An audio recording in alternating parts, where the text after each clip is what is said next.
전쟁이 시작되면 가장 먼저 무너지는 것은 전선이 아닙니다.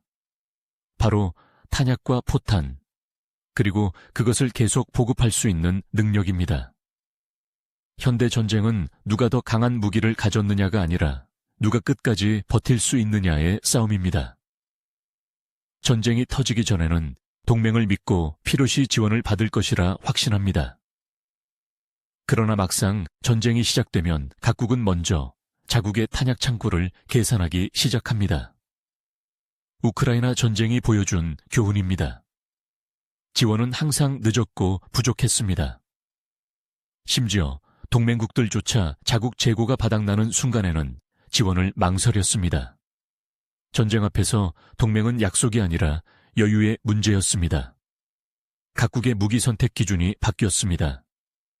전쟁 발발 시 언제 무기를 받을 수 있는가, 그리고 스스로 얼마나 버틸 수 있는가가 핵심이 된 것입니다. 세계는 빠르게 생산되고 지속 보급 가능한 무기를 먼저 확보하려 합니다. 이 변화의 최전선에 폴란드가 있습니다. 2025년 11월 17일 비스와프 쿠크와 폴란드 참모총장은 러시아는 전쟁 준비에 돌입했다는 충격적인 발언을 내놓았습니다. 바로 전날에는 폴란드 바르샤바를 향하던 철도가 폭발로 파괴되는 사건이 발생했습니다.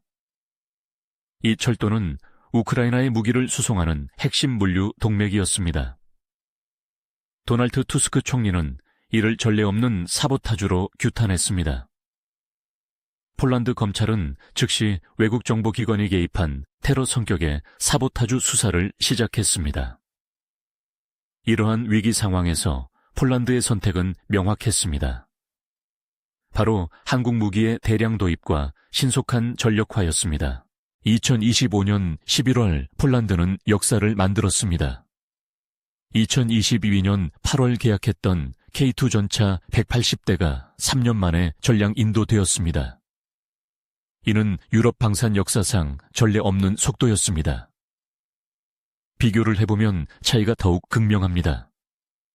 노르웨이는 독일 로파르트 2 전차를 선택했지만 한 대도 인도받지 못했습니다. 독일은 9년 뒤에나 인도 가능하다고 밝혔습니다.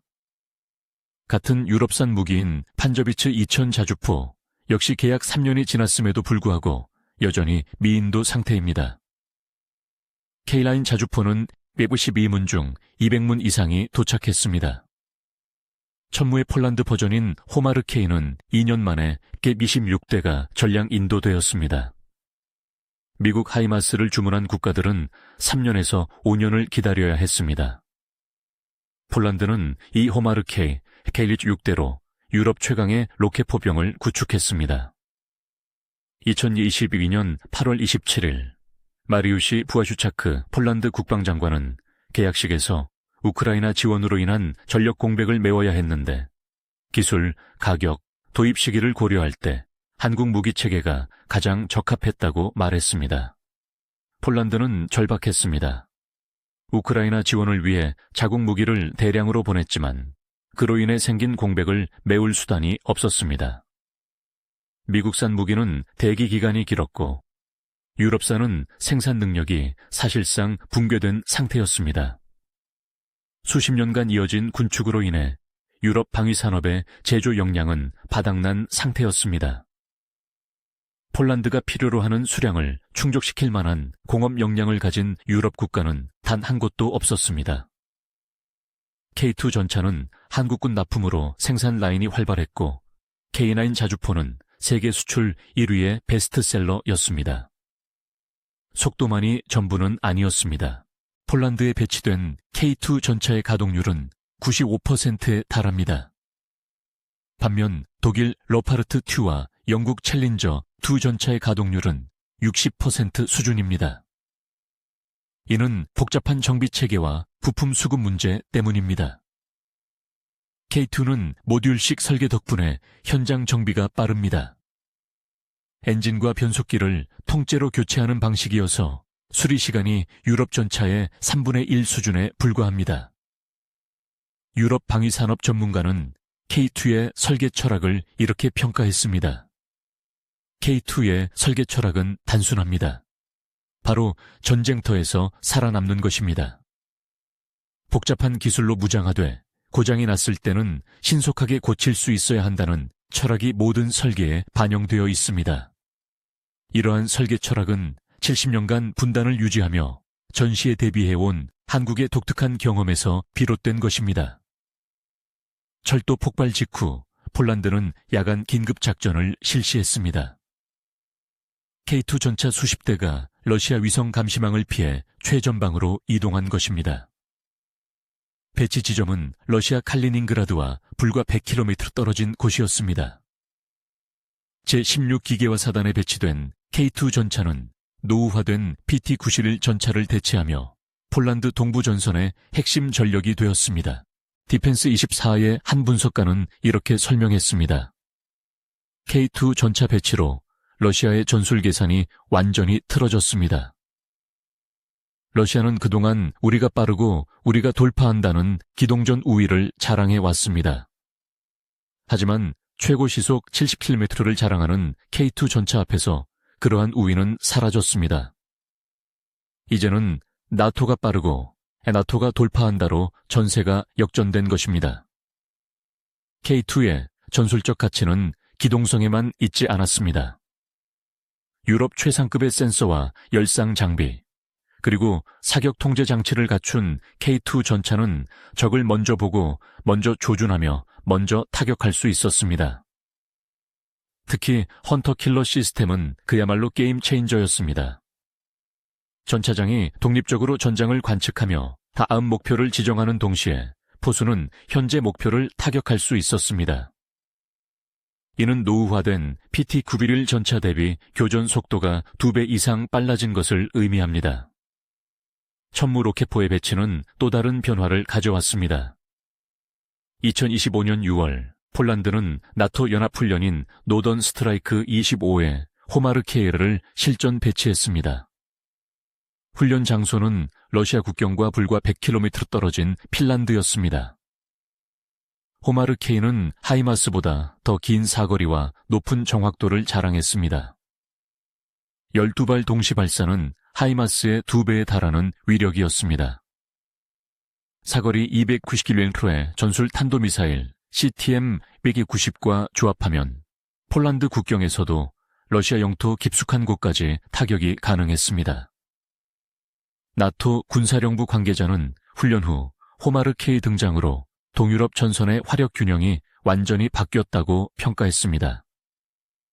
이어서 과거에는 러시아가 장사 정포와 다연장 로켓으로 압도적인 우위를 점했지만 이제는 전세가 역전됐다고 덧붙였습니다. 폴란드의 이러한 선택은 유럽 전역에 큰 파장을 일으키고 있습니다. 에스토니아는 K9 자주포 도입 후 국방력이 3년간 4배 증가했습니다. 만족도가 높아지면서 천무 로켓포의 추가 도입을 검토 중입니다. 노르웨이는 러파르트2 전차 계약을 후회하며 K2 전차 도입을 재검토하고 있습니다. 루마니아는 폴란드 현지 생산 K2PL 전차 도입에 관심을 보이고 있습니다. 슬로바키아 역시 폴란드와 무기구매 협력 의향서를 체결하고 K2PL 전차 도입을 제안받았습니다. 유럽 방산 시장의 판도가 바뀌고 있는 것입니다. 과거 유럽 국가들은 미국산이나 유럽산 무기만을 선택하는 경향이 있었습니다. 하지만 우크라이나 전쟁은 유럽 국가들의 생산 능력이 한계에 달했음을 여실히 보여주었습니다. 독일 라인메탈사의 연간 전차 생산량은 약 50대 수준에 불과합니다. 프랑스의 넥스터 역시 비슷한 수준입니다. 반면 한국 현대로템은 연간 200대 이상의 전차를 생산합니다. 한화 에어로스페이스는 연간 100문이 넘는 자주포를 생산하고 있습니다. 생산 능력의 차이가 전쟁 지속 능력의 차이였습니다. 전쟁이 현실이 된 시대에 국가들은 더 이상 동맹의 약속만을 믿지 않습니다.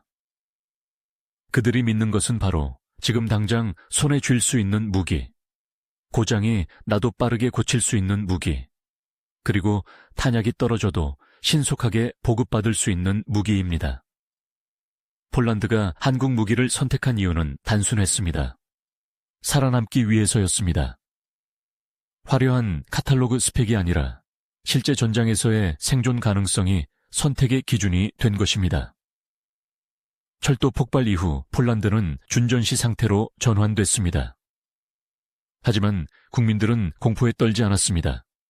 이미 준비가 되어 있었기 때문입니다. 러시아 국경 100km 지점에 배치된 K2 전차들, 발사 준비를 완료한 호마르K 126대, 그리고 24시간 대기 중인 K9 자주포 200문. 이것이 바로 폴란드가 확보한 진짜 안보였습니다. 동맹의 약속이 아니라 자신의 손에 쥔 무기. 필요할 때 즉시 받을 수 있고 고장이 나도 빠르게 고칠 수 있으며 탄약이 떨어져도 신속하게 보급받을 수 있는 무기 체계. 이것이야말로 폴란드가 한국 무기를 선택한 진짜 이유였습니다.